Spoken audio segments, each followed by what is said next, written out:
Your stories were so funny. I was so mad I was at work because I really wanted to get in on it, but I was like, I couldn't be on my phone. But I was like, man. I'm so sorry. I totally took full control. I was like, I gotta promote this baby somehow. And then it just like started spinning out of control because I was like, how many fan edits of different paranormal boyfriends can I find? It was so good. I liked it a lot. It was fun. I guess we can start. One thing I also wanted to mention before, and I think I might include this in, is I just want to apologize for the audio quality of episode 2 because we recorded it before we recorded episode 1. Mm-hmm. And so I didn't quite have the settings figured out for like my audio input. So sounds a little crackly, but the rest of the episodes should not be like that. So, and I also won't be as small in the rest of the episodes either. Got that sorted, so. I got a really weird setup right now. I'm trying not to show my boyfriend's puppet. Wait, you should have. Should I have a minute? Yeah. Just with all of our junk. Oh my god, I love it. His name's Gobber. Hi, Gobber. I think he's a little distracting. So is Mal a I can't even say the word ventriloquist? No. Oh my god. He did this one show where it was like a talk show with a puppet. Mm-hmm. So like this is the host. Yeah. He's just like some washed up like late night talk show host. It was just a show that he did. And now I have to deal with him. Fair. In my house. He's beautiful. He's pretty cute. I kind of like him. Future boyfriend right there. It looks like all of my ex-boyfriends. Yeah. Just kidding. It's not true. It's not even a little true. I have a type. Well, episode 3. Mm-hmm. You want to start us off? Sure. Go right into it. Yeah. Welcome to the Lonelycast. I'm Brittany. And I'm Abigail. And we're very unqualified, but today we're going to be speaking about dating. Yeah. Well, I wouldn't say I'm super unqualified. I would say I'm pretty qualified. I'm not going to lie. Yeah, I changed my mind. If there's one thing I'm pretty confident about, it's that. I feel like you have way more stories about dating than I do. It's like bad ones. This is probably facts. I'm not going to lie.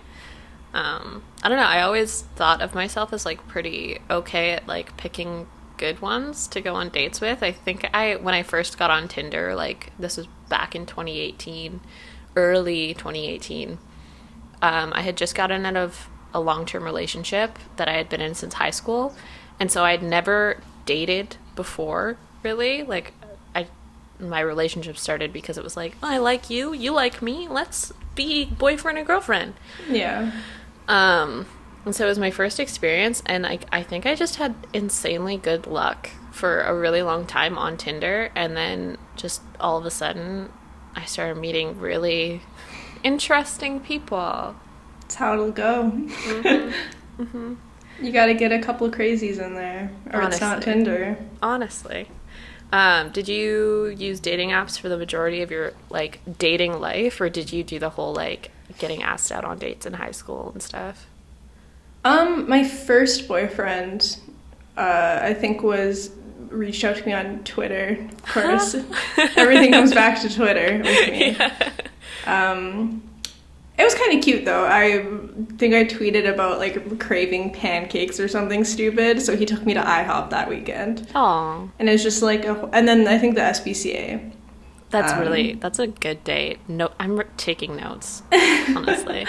But that part kind of freaked me out because it was my first time, like, it was my first date and my first time, like, talking to a boy. And, and, the IHOP thing was planned, but then he was like, I have a surprise. And he started driving, like, because the SPCA is, like... in the middle of fucking nowhere. Yeah. So yeah. I was like, oh, I'm being murdered. I'm gonna die.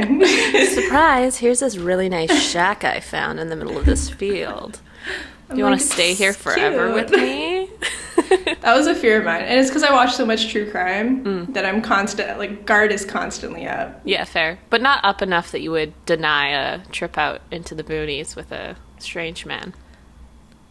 Yeah, no, I'm not the smartest. I went on a second or third date to Jasper with someone. Well, which is yeah, that's questionable, but I understand.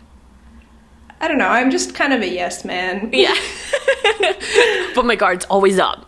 But my guard is always up. No, like I'll say yes, but then I'm like mentally freaking out the entire time and looking for every exit, planning escape routes. Exactly. Yeah.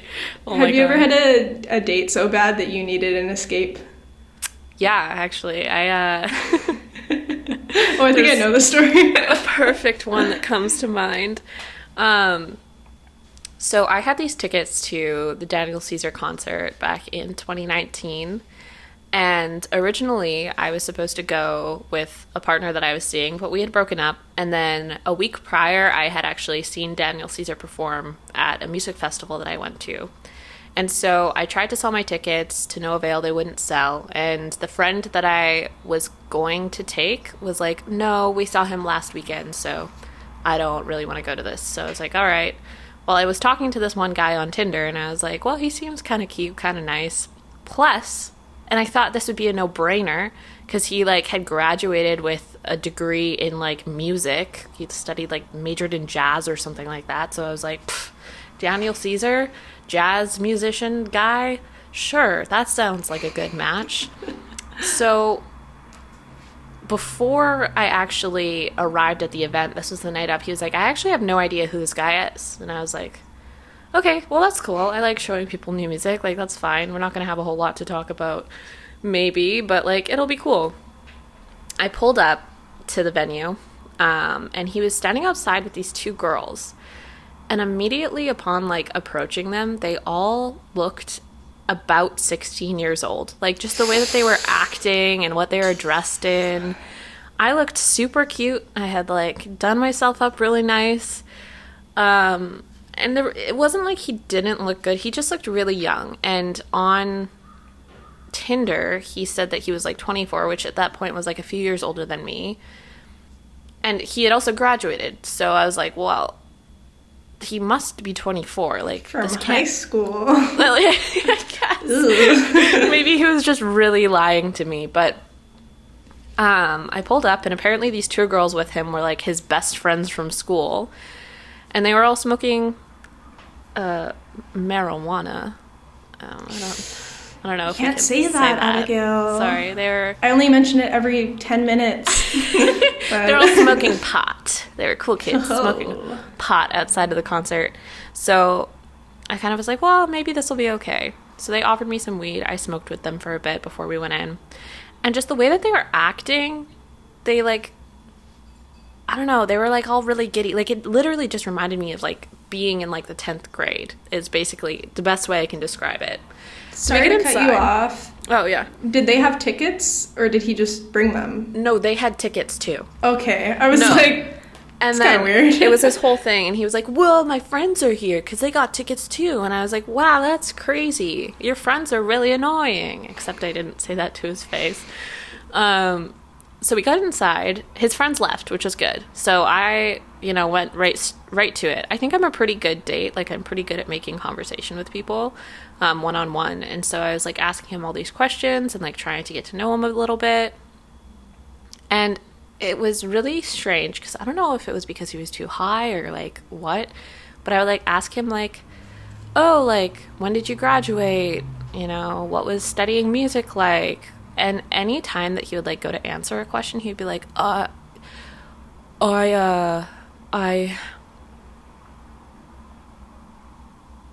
And then nothing. That would literally be it. He would say maybe 2 words, and then just not anything at all, which was so weird to me because he literally was talking perfectly fine outside, but then all of a sudden we were like alone and inside and he could not make a sentence. So I was like, all right, well, you wait in line for our drinks, I'll go find our seats, because I was like, this is so awkward. It was so strange. So a little bit later, we find our seats. We're sitting together. He kind of was starting to warm up. Conversation was flowing. This is before the opener too, so nothing had started. And all of a sudden, I just hear these two girls, like, coming up behind us, like, down the aisle. And we were like, we had floor seats, so we were pretty close. And I was like, oh, God, like, they can't. Are they just coming to say hi? Like, what's going on? They were like, oh, my God, wait, you guys are sitting here? We're sitting, like, literally right in front of you. Oh. And I was like, oh, no. Like, please, no. So they come, they're talking. The opener starts. They're not talking anymore, which is good. Him and I were kind of, like, discussing the music and stuff. Just, like, I don't know, stupid shit that you talk about with a music graduate, I guess. And finally, like, the opener had finished. And they all decided, they were like, we're going to go outside and smoke more weed. Do you want to come? And I was like, no, honestly, like, I'm pretty stoned already. And, like, if I smoke more, I'm just going to get anxious. So I was sitting in my seat, and they had all gone, and I was like, well, I think it's my cue to, like, exit, because I'm not enjoying this. I'm stoned. My friend is having his birthday party at the Marriott downtown right now.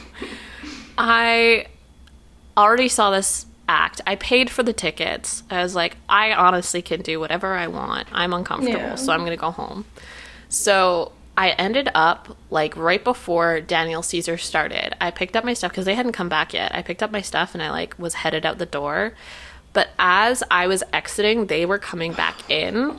But I perfectly timed it, so I was, like, passing behind a pillar that they were passing on the other side of, so they did not see me as I was leaving. Called a taxi, jumped in, went to the Marriott downtown, and he was texting me. He was like, hey, like, where'd you go? And I was like, oh, I'm in the bathroom. I'm not feeling super well, which I shouldn't have lied. Like, that was really shitty on my part, but I was also just, like, high and panicking.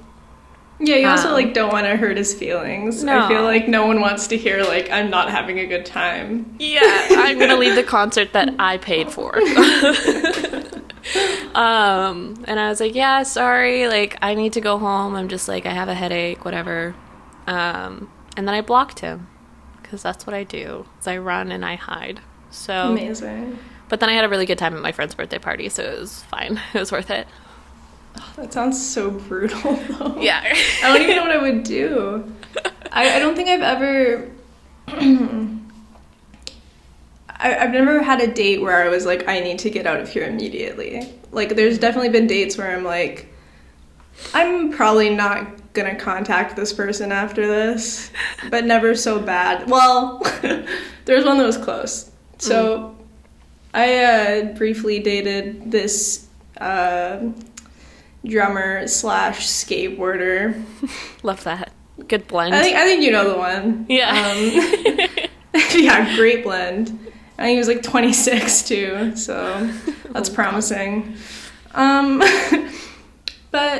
I think the first date we got drinks and it was pleasant and it was whatever. And then, like, the second one, I was out drinking with my friends and he was out drinking with his friends and he invited me to, like, come hang out. Mm-hmm. So he sends me the location that they're at, like the bar, and this is for people who live in Edmonton and are familiar with White Ave.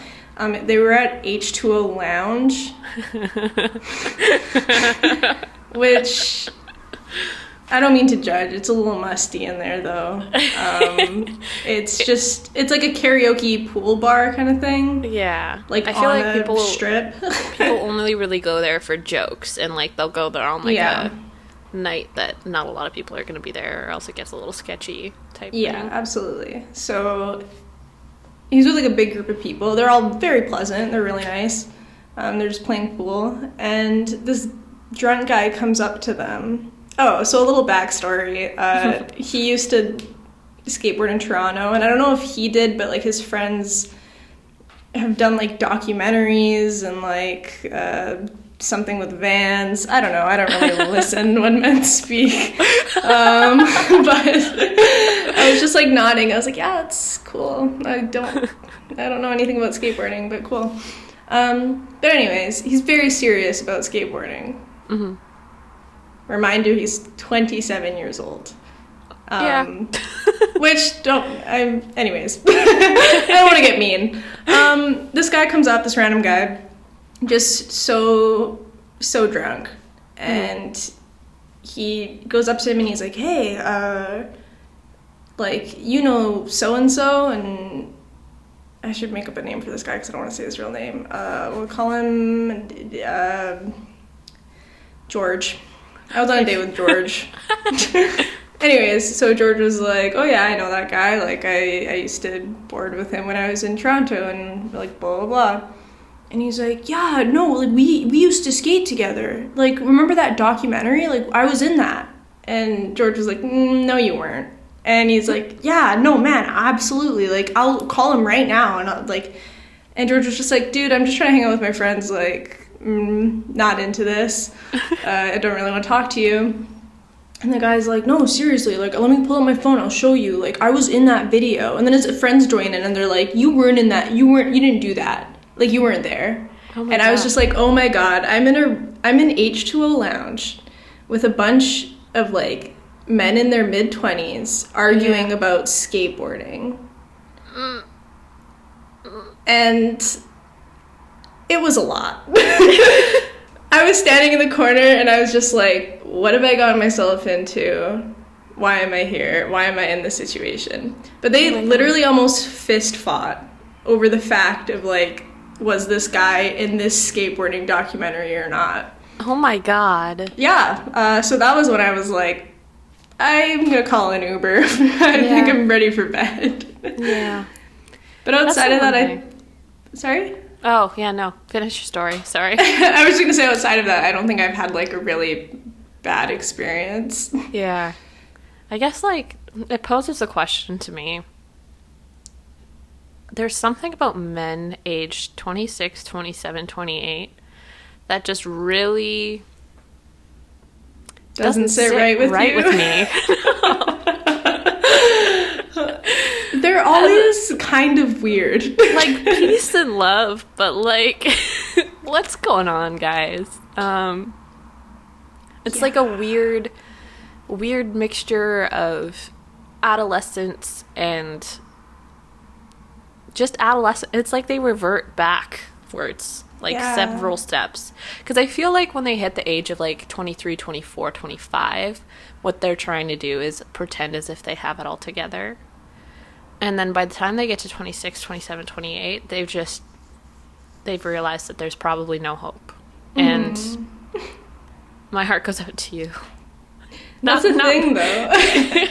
It's like he had a house, he had a car, like a nice car, full-time job, but I was just like, there's something like just so young about you that it's really weird. Yeah. I don't know. I don't know. I have dated a 28-year-old. Should we just talk about our dating stories? Because I don't know. Yeah, absolutely. I don't want to like out these guys entirely. I'm only gonna out the ones I don't feel bad about. True. they were mean. There is a chance that this dude will listen to this podcast, but I mean, it's his funeral, so it's fine. This is also his hoodie. If you've dated either of us, don't listen. You're gonna regret it for the rest of your life. Absolutely. Okay, well, I have dated a 28-year-old.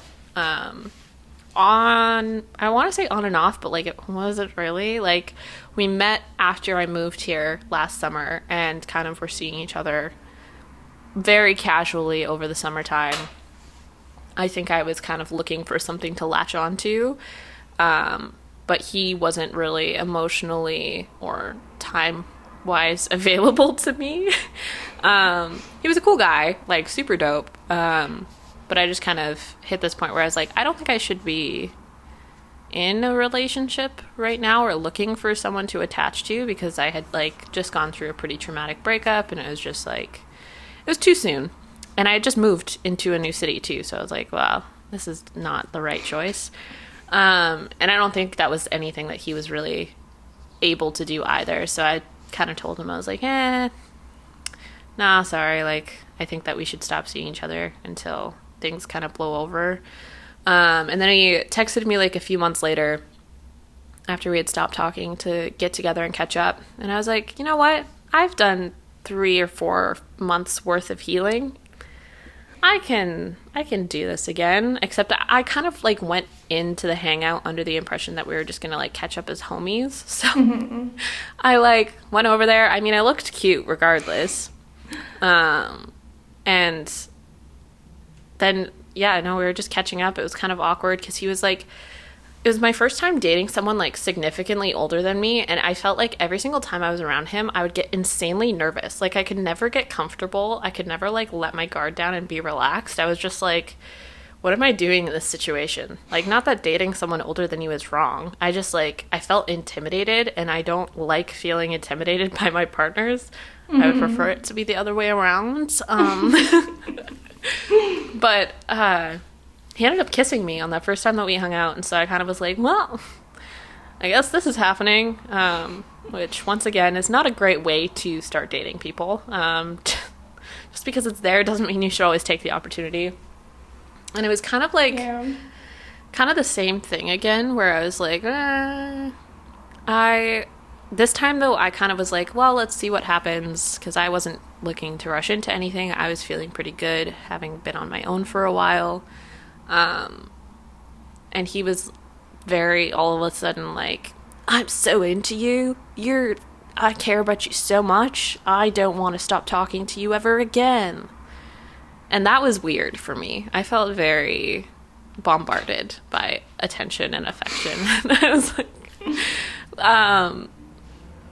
and so eventually, like, the same things kept happening where, like, it was, like, the dumbest shit. Like, it was the day before his birthday.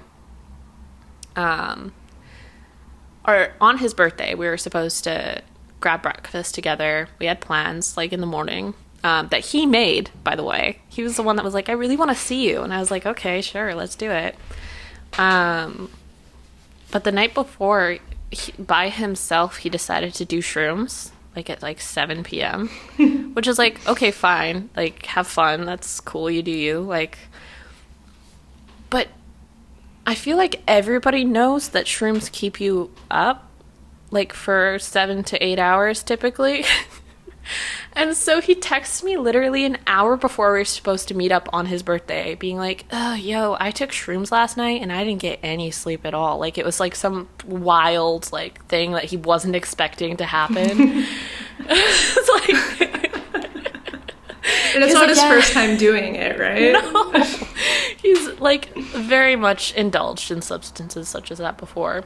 And, so... he canceled our plans, and this was like kind of the third time that it happened since we started talking and like seeing each other again. Not the whole drugs part, but just like canceling plans, which is a pet peeve of mine. Like, if you're gonna make plans, like, at least try to like not flake. But like, I get it because I flake too. I don't know, it's a complicated situation. So I kind of was like, you know what, it's your birthday, do what you want, live your life. But I was obviously a little bit upset because I was like, this is kind of like strike 3 type thing. Mm-hmm. I'm not feeling it. And so I think for like a week or 2 weeks afterwards, like, I was kind of being a little bit short in text messages. Like, I just like feel like responding, so I would respond when I wanted to, and I wasn't putting a whole lot of energy into it because I was just like upset. I didn't really feel like making plans because I was like, I feel like they're not going to happen anyways. And then we couldn't see each other for a really long period of time because of COVID stuff and lockdowns, and like, it was a whole thing.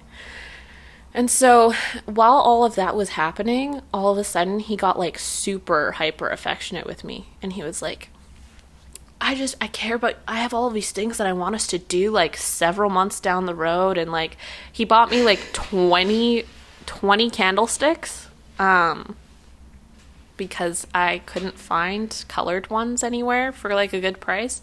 So he like went on a journey to find me candlesticks, which given was sweet, but also just felt weird, especially because he knew I was upset with him. Yeah.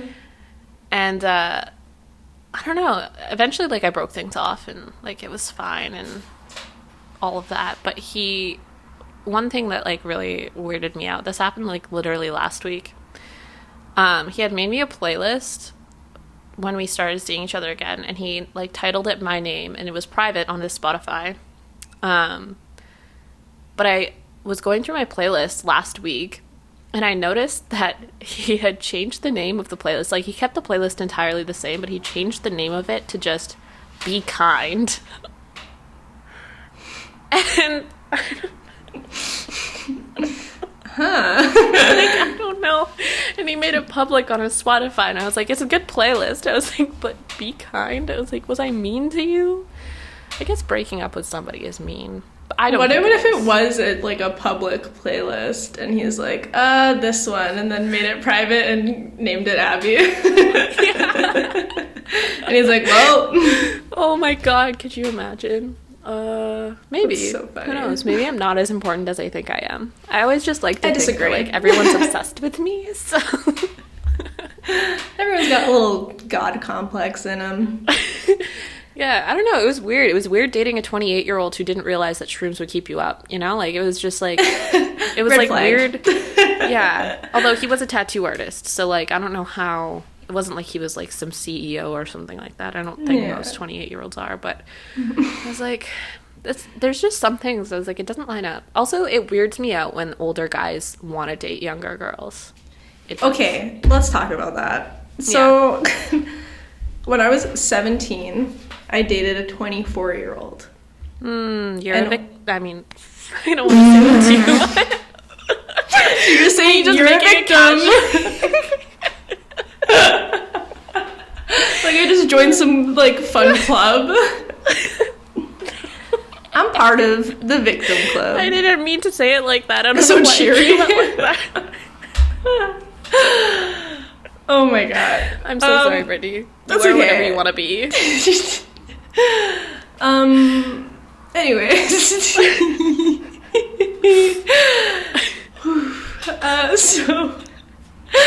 Obviously when you're 17, you just think, wow, I'm so mature and awesome. So this older man wants me.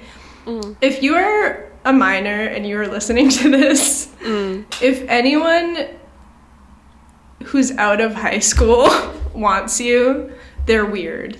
Yeah. I don't care if they're a nice guy. That's weird. It is.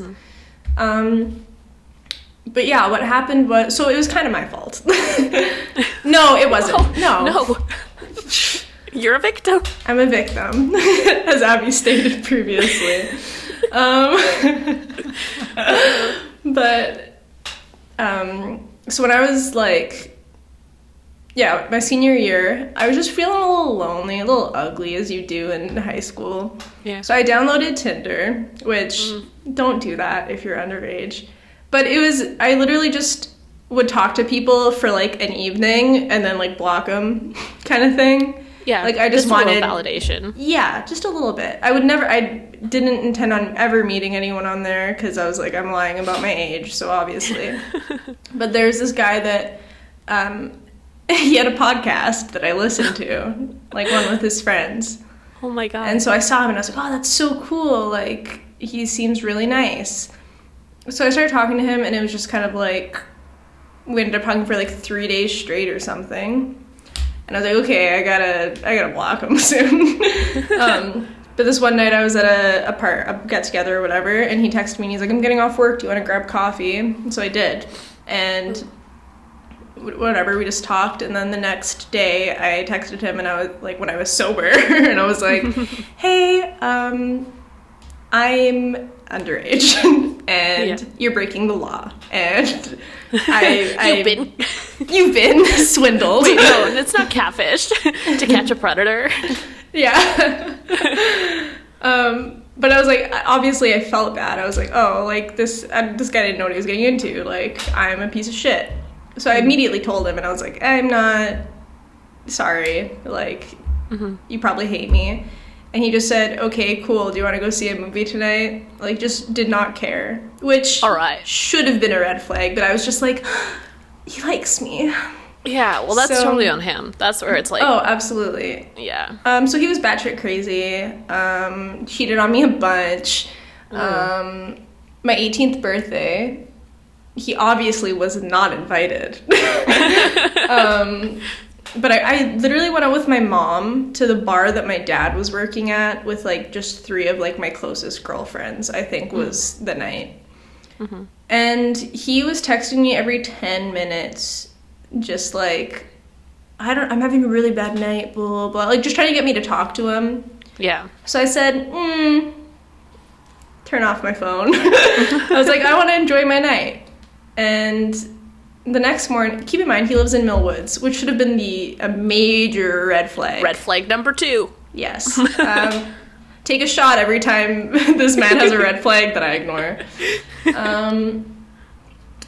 But yeah, I lived really north. I lived with my mom and my aunt and my uncle, and he drove from Millwoods at like 8 a.m. the next day to just like to drop off my gifts, but just to see if I was like actually home. Okay.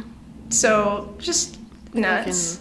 A little nutso there. Yeah, and then I tried breaking up with him once. He wouldn't let me leave his room. So that was kind of scary. And then my graduation, I actually invited him to that one, and he said he didn't want to come. So again, because I'm out having fun with people, he's like, I'm not okay with that. So blew up my phone. This is becoming therapy. Yeah, well, it's fine. We're going through this. So, like, just blew up my phone all night, and then come dinner, my parents are just like, dude, like, get off your phone, fuck this guy. And I was like, you're right. And so I turned off my phone, and at the time I had this friend who I was very, very close with, like him and his family.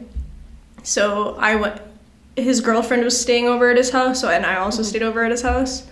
And the next morning, we're trying to have breakfast, like, with his family, and he's blowing up my phone again. And so I just said, I'm done. I did it over text, which is not nice to do, but It was the only way. In that situation, it's necessary. Yeah. And so I said, I'm good. I'm okay. That's fine. You can stay in Millwoods.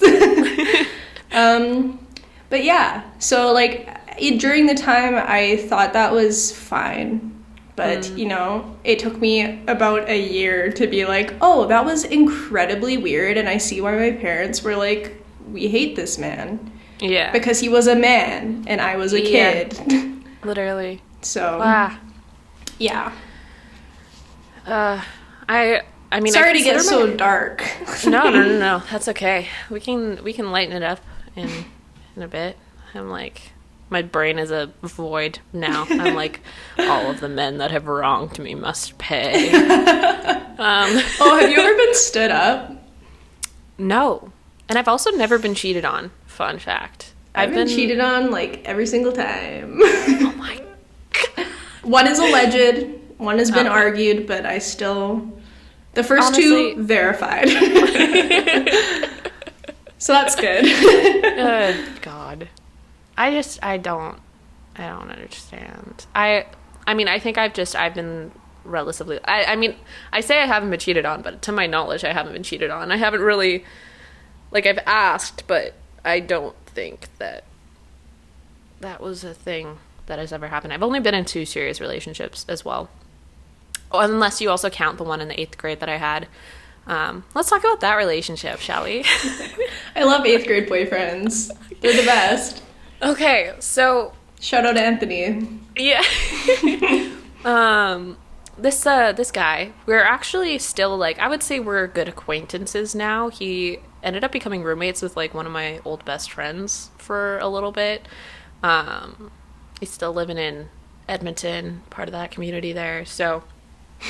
Hi, if you're listening. The victim community. Yeah. But he and I met... Oh God, this is fun. We met at, like, this Christian, like, youth retreat thing. So we met at, like, a camp in the fall. He was from one church, I was from a different church. Or we went with the same church, I can't remember. But it was just, like, love at first sight. We were like, wow, who is this person? They dress super cool. Like, we're probably the 2 most, like, hipster kids at youth group, you know? Like, that's what really attracted us to each other. I can fully picture this. Yeah, literally. He had, like, these big black, like, square glasses, and, like, he'd wear plaid button-downs. And I had, like, my brown combat boots and like I don't even remember what I used to wear back then. I think I used to wear a lot of, I don't know if this was 8th grade or 9th grade, but I would do like ripped denim shorts with like black tights and stuff. I was like, classic. And my combat jackets and stuff like that. So you're like really cool. Yes, I was very grunge, very Harry Styles, please marry me, every single day of my life.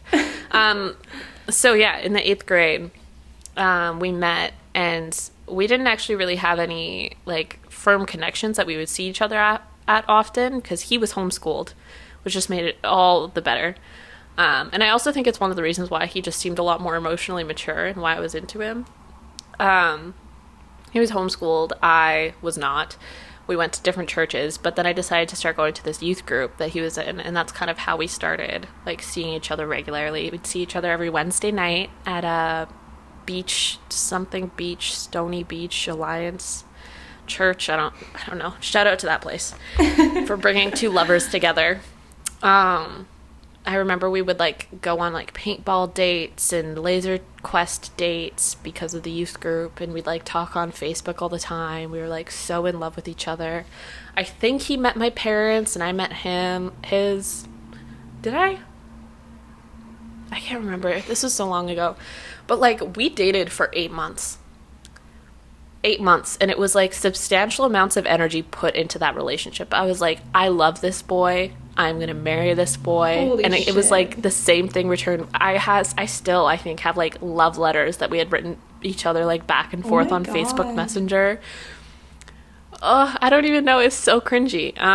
But I think what ended it, I was broken up with because I had gotten jealous. He had this like girl best friend that he had like grown up with, and they literally like were allowed to have sleepovers together, all this stuff, and my mom had like banned me from seeing him because I wasn't allowed to date until I was 16. Mm-hmm. That's a whole other story of the weird environment that I grew up in. But she like banned me from seeing him ever because she didn't want me to get pregnant, even though like the most we ever did is I kissed him on the cheek like one time and we'd hold hands. But he broke up with me because I said something about his relationship with his female best friend, and I was like, I just think it's weird that you guys have like sleepovers together and we're like 14. I was like, that's just so strange to me. And he got really angry with me about that, which is not a good sign. He's like, sorry, I get bitches. Yeah. It's a little 14-year-old's like, sorry about it, bitch. Yeah, he was like, well, I can't date you then if you don't like this girl. And I was like, it's not that I don't like her, but whatever. I was heartbroken, and I wrote fan fiction and made him the villain in it. So. And I've read it, and it's great. Yeah. He's a prick. He's a prick. God. But, yeah. I had a really serious relationship in the 8th grade, too. Oh, my God. Just kidding. It was 3 days long. And it was like, he would text me and be like, I scored a goal at my soccer game for you. And I was like, wow.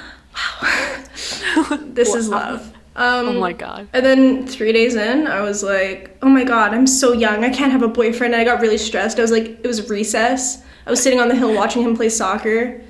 And I was like, oh my God, I can't do this, girls. Like, to like my 2 girlfriends. I was like, oh my God, like, I'm way too young. We're way too young. We can't do this. And I just started like freaking out. And I like ran up to him and I was like, I can't do this, sorry. And I like ran away. And he was like, okay, cool. All right, sick. And now I gotta go get more bitches. Yeah. We ended up being like pals for a while. Mm-hmm. He's a good dude, but yeah, I was like, my brain couldn't handle it at that age. I was like, we're gonna have to hold hands, we're gonna have to kiss. Oh, I'm gonna have to meet his parents. Making the mental checklist and just getting overwhelmed. Yeah. That's me now. Literally, that's me now thinking about getting into a relationship. I'm like, I have to see them. I have to kiss them. I have to meet their parents. That's too much. I can't. God, I feel like I've always been...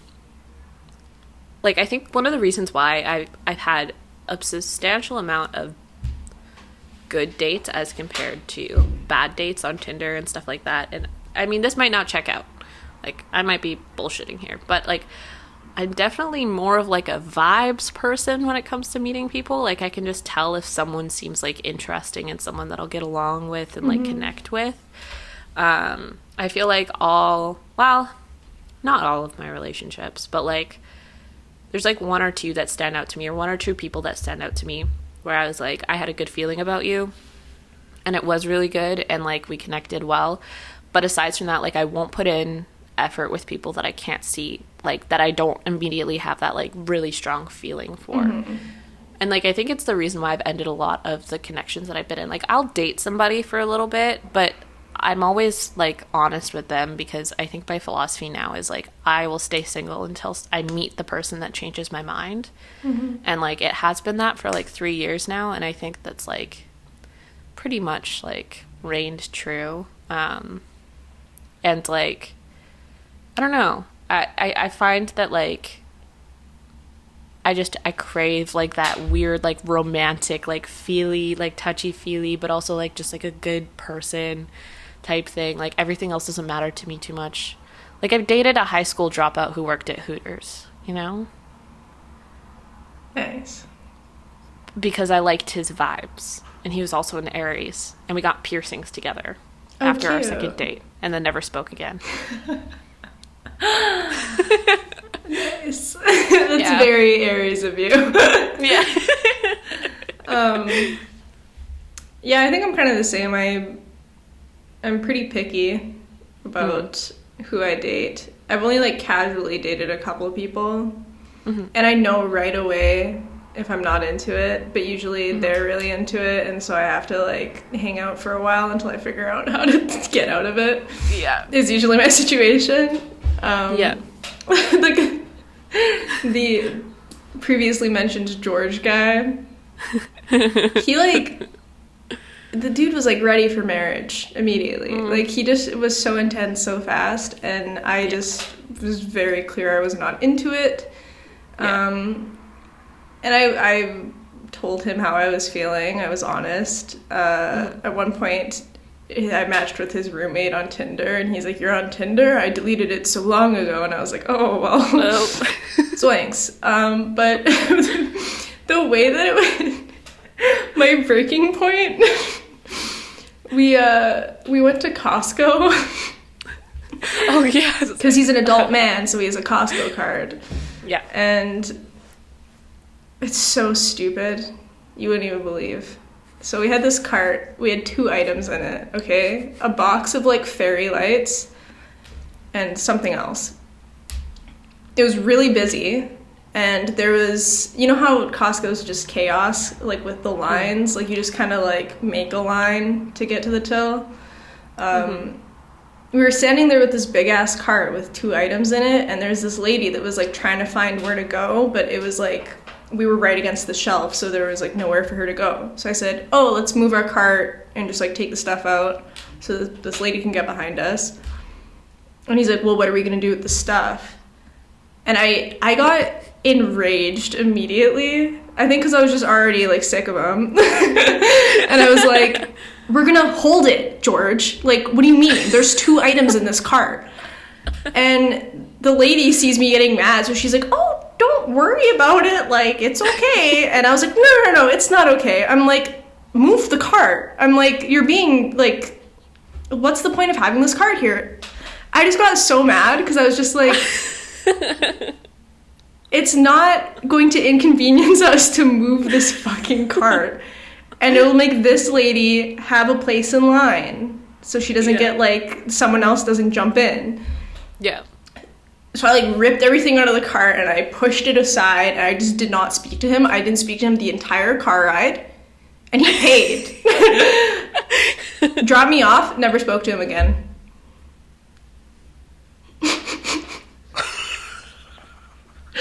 So that's how I end relationships. I just wait till I lose my mind.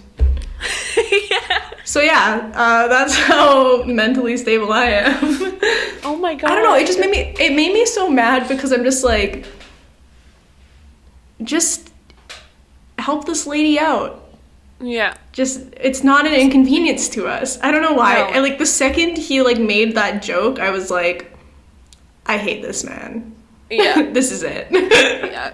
You just, like, I feel like you hit a point with some people, even in, like, long-term relationships, where it's just, like, I'm sorry, but if you say one more word to me, I'm leaving you. Like, literally. No, it is, though. And I'm so bad for that. Like, I'll, like, get all these red flags and, like, just be, like, thinking about it. And then there's just one day where they make a comment, and I'm like, I'm out. Yeah. It's and horrible. They're like, oh, I was so blindsided. And I was like, well, it's not about you, Sorry okay? about It's it. about me and how I was feeling. I'm pretty good at pretending, all right? The first time I got dumped by my high school boyfriend, which we have, like, the same friend group. I have nothing bad to say about him. But he was in the 12th grade and I was in the 10th grade. So I've got a theme going on here. But it was literally, like, after he graduated, it was weird. And it was obvious because the guy turned 18 and could go drink and, like, do stuff that I couldn't. But he went to BBJ. Wait, what is BBJ? BBJ is Big Valley BBJ. Jamboree. It's a country music festival. Which I can't say anything badly about because just so many people will tear me apart. I've tried to make a joke online and they are very passionate about BBJ. But anyways, he goes to this festival.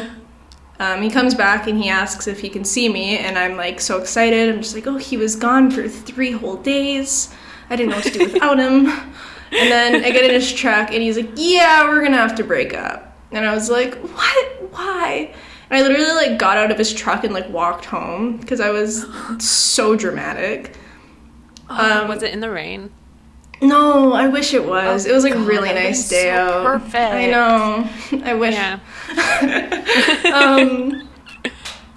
But it was. I'm pretty sure it's because he, like, slept with someone at BBJ, which is like I should have known.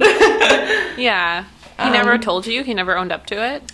Even now, and No. you guys are, like, still in the same friend group. Well, it was like it was a bad relationship. I remember his grad, we were yelling at each other outside of a Denny's at, like, 2 a.m. So that's the kind of relationship it was. And it was because I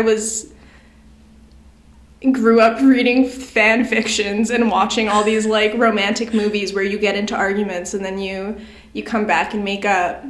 So it was just a very dramatic, over-the-top relationship. We were that annoying couple, and I hated it. But I found out, like, I know that it happened. I don't think he was the one that told me, though. Oh my God. Wow. But yeah, so that was fun. Did it? BVJ. Getting. What? I just, like, think of the kind of person that goes to BVJ and cheats on their partners, like. Anyone that lives in Alberta. Yeah, probably. I'm not gonna lie. It was not, like, shocking information. Like, I was like, yeah, probably.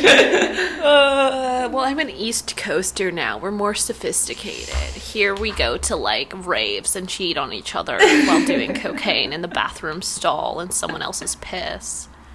Every place in Canada, like, every province, they have a specific place that they cheat in. Yeah. It's just, they be cheating everywhere, but... That's true. Actually, I'm not sure if it's possible for people to cheat in Montreal. Everyone's in polyamorous relationships. Really? No, no. No? Did you just make that up? Well, no. I'm sorry. What's the truth, Abigail? This is me coming out as being in a polyamorous relationship. I support. With me and myself and my other voices in my head. I thought that was going to go a different direction. I thought you were going to say, like, vibrator or something. Speaking of vibrator, it exists solely on my my nightstand now. It doesn't. Because you live alone. Yeah. You can do that. It's the best thing in the world. I have a designated drawer. Oh, yeah. Yeah. Now, I used to keep it underneath my bathroom sink, but now I was like, what am I doing? It does not need to live here anymore. I can just keep it right beside my bed, and I don't have to move to do anything, and it's wonderful. I like being single now. I think that, like, I'm not even really interested in dating. I, like, have crushes periodically, and they're soul crushing because it's very hopeless, usually. But it's fun. It's a vibe. Like I said, in a loving, supportive relationship with my vibrator now. And they're not toxic. They are not toxic. No, they don't talk toxic. Back to you. No. You're not worried about where they've gone. Yeah. I think that you'll find someone when you're not looking. So I think it's good to, like, get to the place where you're like, I'm solid being single, because it's when you're, like, looking for someone that you find, like, really shitty people. See, and I've learned that the hard way. I used to believe that because, like, for a while in my life it had been true, kind of. For at least one case it had been true. And so I was like, well, that's how it is. But I've been not looking for approximately almost 6 months now. And 7 months maybe. And that's when the one guy that I dated came into my life, and I just was like, well, maybe. And then I was like, wait, no, this is not good. Mm-hmm. This is not what I want. Yeah. And, like, when I broke up with him even, I was like, I've just really started to enjoy being on my own, and I feel like it would be a betrayal to myself if I started getting into a relationship just because it was available to me. Yeah. I was so bad for that. Yeah. Like, it was just like, oh, this person's a little less awful than the one before, so they're good for me. Yeah. That's another thing that I struggled with, is, like, I dated someone that I was like, that wasn't as awful as my other exes, and I thought, I was like, oh, this is endgame. And now looking back, I'm like, I don't even, like, I look back at them as a friend. Yeah. But it was just like, we got along and we were nice to each other, so I was like, oh, this is it. This is happy and healthy. Yeah. Yeah, no. That was like, well, and I mean, my longest relationship that I've been in was 3 years.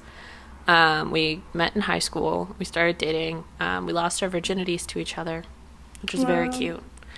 And I genuinely, like, the entire relationship, I thought, well, it's a 50-50 chance that we'll end up together in the end.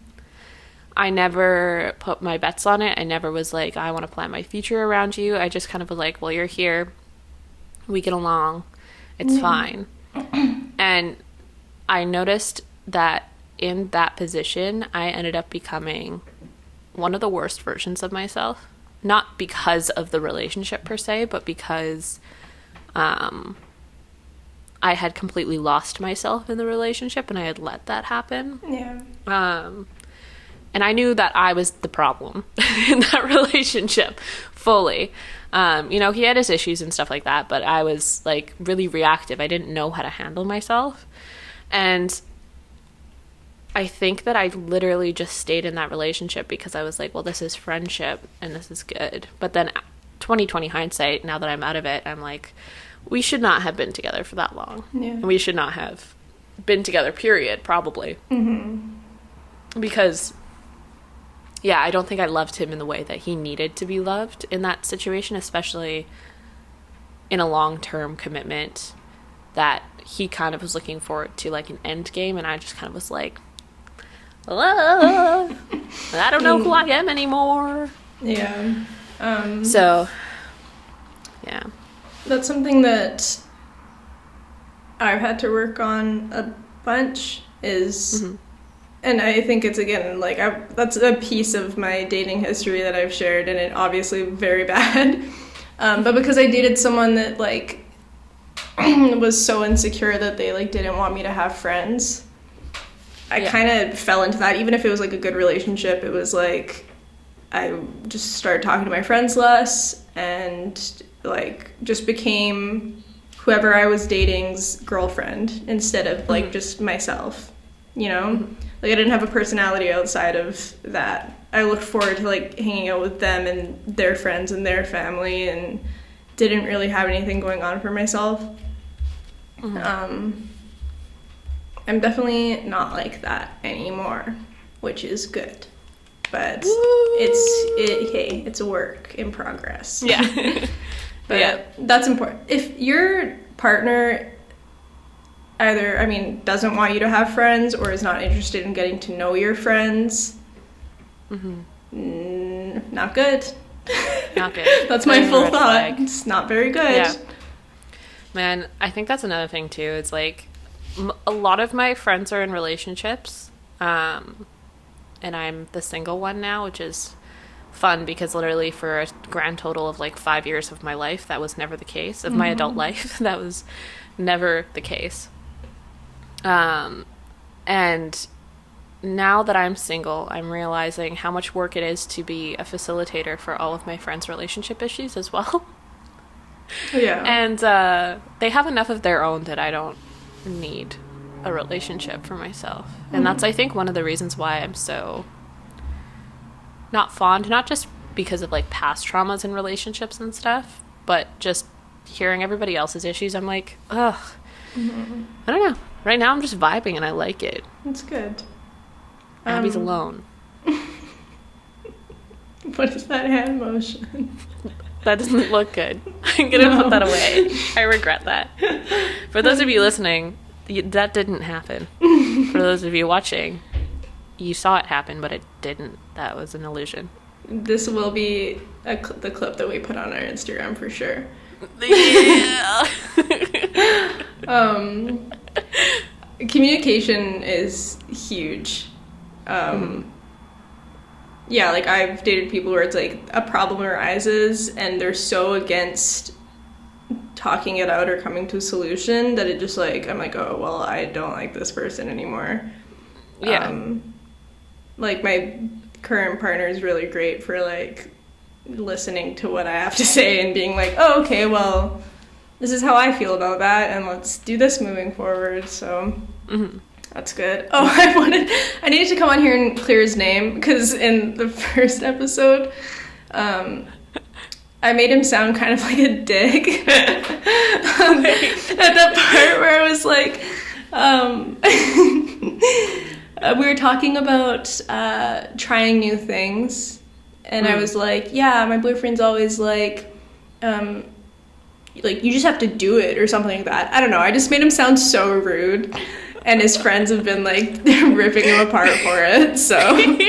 My boyfriend's really sweet. It probably didn't help that I, like, chimed in and was like, fuck. Yeah. I didn't even notice, because you explained, like, why it sounded mean, and I was like, I was just saying that, like, you support me. I just talk aggressively. You're motivating. You're very encouraging. Oh, what was I gonna say? Oh, I was thinking about this the other day. If I could give any advice, it's if you like someone, I have the politician hand going on. If you like someone, tell them. I understand there's like certain situations where you don't want to ruin a friendship, blah blah blah, but one of the most damaging things to ever happen to me is when I was 15, I had the fattest crush on a friend of mine. Like, he was an Adonis in my eyes, okay? And 15-year-old Brittany was like, there is no way that this person would ever like me back, so this is never going to be something I bring up to anyone ever. And then later on, like way later on, I found out that he had a crush on me at one point too. And I was like... It physically made me ill. I was like, if I just got my head out of my ass and just went for it, we could have been married.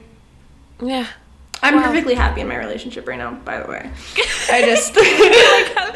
at the time, this is before. Episode, you had to apologize for the first episode for how you talked about Mal, and you're going to have to do another apology next episode. Yeah, I hope you know. Every episode I'm just going to apologize. No, but I mean, like, the thing, like, usually it's, oh, I don't want to wreck a friendship, so I don't want to let them know that I like them. Worst case, they say no. It's a little awkward for a little bit, and you move on. Because if this is someone that you really like and is, like, a good friend of yours, chances are they're not going to be like, ew, like, bleh. They're probably just going to be like, oh, I don't see that way. And it's like, oh, shit, okay, cool. And then you guys move on. Yeah. But, like, you'll never know, and it could be something really great. What would your advice be for someone who has a work crush? Asking for a friend. Well, I guess it depends the dynamic of it. Like, is this someone who's, like, on the same level as you in this job? Or is this, like, someone you're above or under? Same level. Same level. This is not my situation at all. I don't know. I guess it depends if... I mean, I can't go back on my advice. Like, you have to obviously tell this person now. But I think that one of the factors would be, like, is this a job that you see yourself at for a very long time? And is this going to be really uncomfortable if it doesn't work out and you guys have to see each other every single day? Oh, yeah. Yeah. No, I've already gone through these phases. This is old news. I don't even have to crush anymore. Yeah, coworkers is kind of like a gray area because also, like, most jobs don't want their staff mingling with each other. But then we have the propaganda of The Office and Jim and Pam and literally every other character on that show, and we're like... Yeah, it's not even Parks and Rec. Like that. Grey's Anatomy. I know for me that when a relationship ends, I don't want to speak to that person, like, ever again. Like, See, and me... Sorry. The opposite. You're like, hey, just checking in. I know we broke up 5 minutes ago. Literally. Like, I know we haven't spoken to each other, and the last time we spoke, you said that you never wanted to talk to me again, but I just wanted you to know that I care about you, and that I hope that you're doing good. Something's broken, because I'm literally like, I want to force my friendship on people. I'm like, I just want you to like me. Like, we don't have to date. I just want you to think I'm cool. I'm guilty of that. Well, it's also like, you expect them to reach out and they don't, and you're just like, oh, was I not, like, the best person you've ever dated? Fuck. Did I not just ruin your life? Yeah, I've definitely sent drunk texts and left drunk voicemails, but for the most part, I literally just started feeling sick to my stomach thinking about it. Did you leave something bad? Not recently. Just way in the past. Yeah. I went through my DMs on Twitter. Twitter alert, like a while ago, and I saw a text or a message from my high school boyfriend, and it's like, it's me being like, oh, sorry, did I call you last night? And him being like, yeah, it was pretty embarrassing.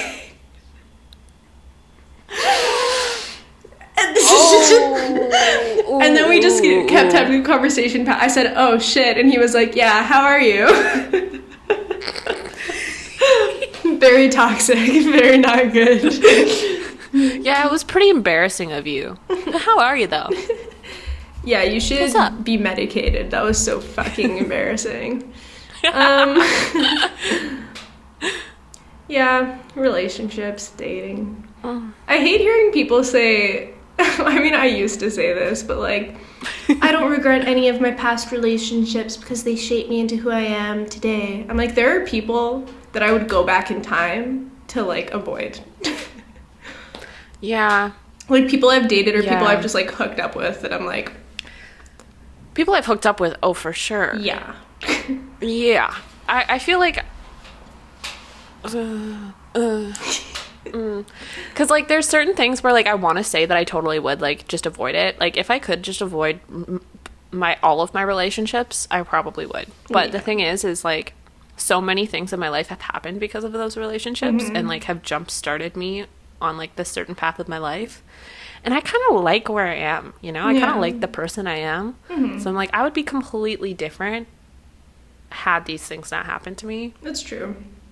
Do I wish I could eternal sunshine of the spotless mind myself? A little bit. Try marijuana. I remember very brief moments of my past relationships, and I like it that way. Yeah. I wonder if that would work, because I'm a dweller. I'm such a dweller. It's really bad. I thought I was, and then, like, there's a bad breakup that it literally, like, 2 weeks later, I was just vibing. I was completely over it. Like, I really don't. I think that well, I guess it depends how it ends. When it ends with someone cheating on you or just being shitty, it, like, jump starts that getting over process. See, I feel like with the relationships that I've personally ended, I was fine. Like, 100%. Mm-hmm. Like, my 3-year relationship, this is so bad, but I feel like I've talked about this so much, it's, like, doesn't even matter anymore. But I remember I went to the apartment that we had together that I didn't live at anymore. I sat him down, and I broke up with him straight-faced. He wanted me to stay. I stayed and held him while he cried for, like, an hour. And then I left, went back to my place. And literally just everything in my life changed. Mm-hmm. I was a whole new Abby. I started glowing. I literally lost so much weight, and, like, a healthy weight. Mm-hmm. I was, like, happy for the first time in my life. I felt so amazing. Yeah. And then, like, it was kind of the same thing with this past relationship, too. Where I was just, like, the stress of being in the relationship just all melted away, and I was just like, Yeah. I'm done. But, like, when someone dumps me, like, especially someone that I care about a lot, or even, like, my first heartbreak, we didn't necessarily date, but, like, that was my first experience with being ghosted. It was very traumatic. Because he, like, tried to bully me for, like, months and months afterwards. He would send me, like, anonymous messages on Tumblr and shit. And it was just, like, really weird. And I don't think, up until I, like, met my last partner, I don't think I was over it. I went through a whole 3-year-long relationship not being over that heartbreak. Oh my gosh. Like, yeah, I was just, in pain. Wow. Yeah.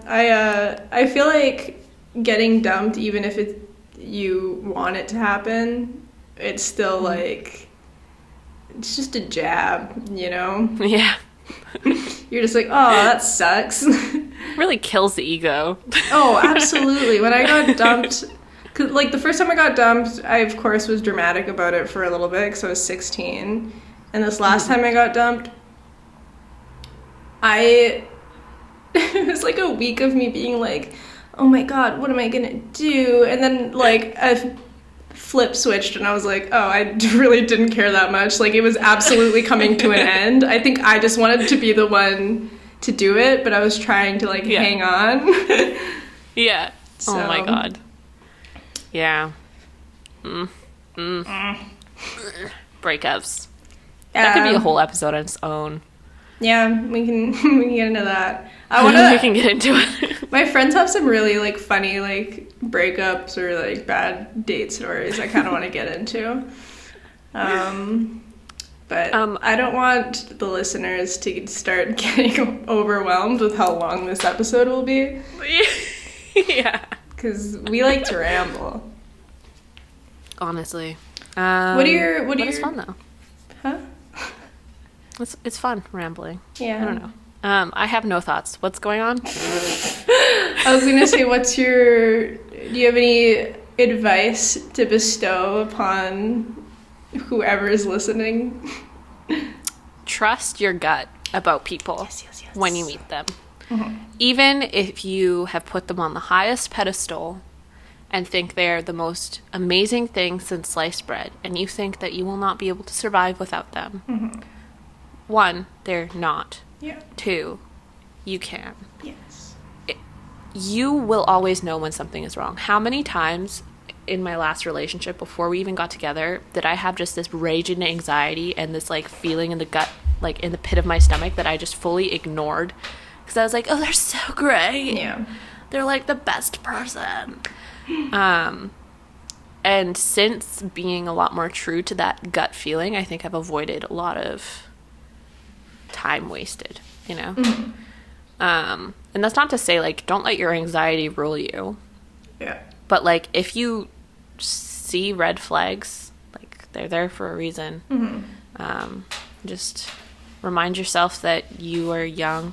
Generally, I don't know how old you are, actually, listener. Sorry. You're young at heart, you know? The Lonelycast listeners never get old. Immortal. Yeah, we live forever. But yeah, no, I don't know.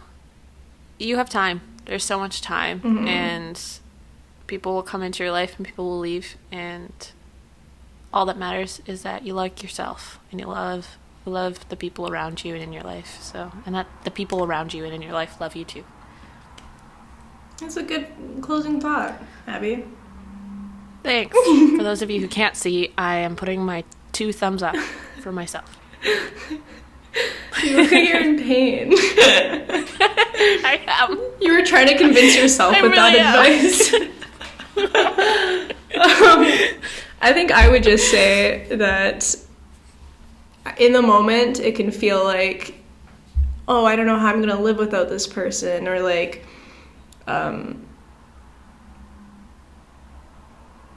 my train of thought left. What I was going to say is that you've lived without them before, you can do it again, and that the world is so massive. Like, this person is not the only person who's going to treat you the way that you want to be treated, and that there's someone out there for you, if that's something that you care about.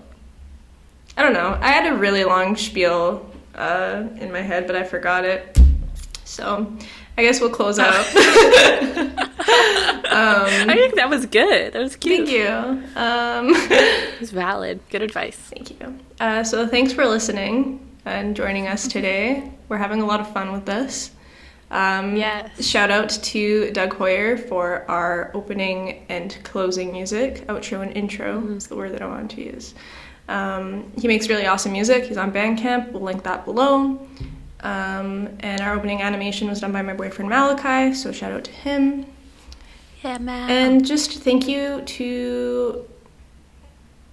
for supporting everyone us. listening. We really appreciate it. Yeah, we've gotten some really great feedback on the first episode. Second episode is up by the time you're hearing this one, so very excited to hear about what you guys think. It's important to us, so we're glad that you're enjoying it so far. Yeah. If you hate it, you can tell us that too. But I'd prefer if you didn't. You can probably keep that to yourself. Yeah, you know what? It's fine. If you have constructive criticism, we'll take that. But no hatred. Good vibes only. Okay. All of our social media is linked below. We have a Discord. Join it. Nothing's happened in it yet.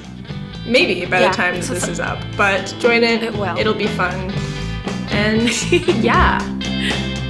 Yeah. We'll see you guys next week. Bye. Bye.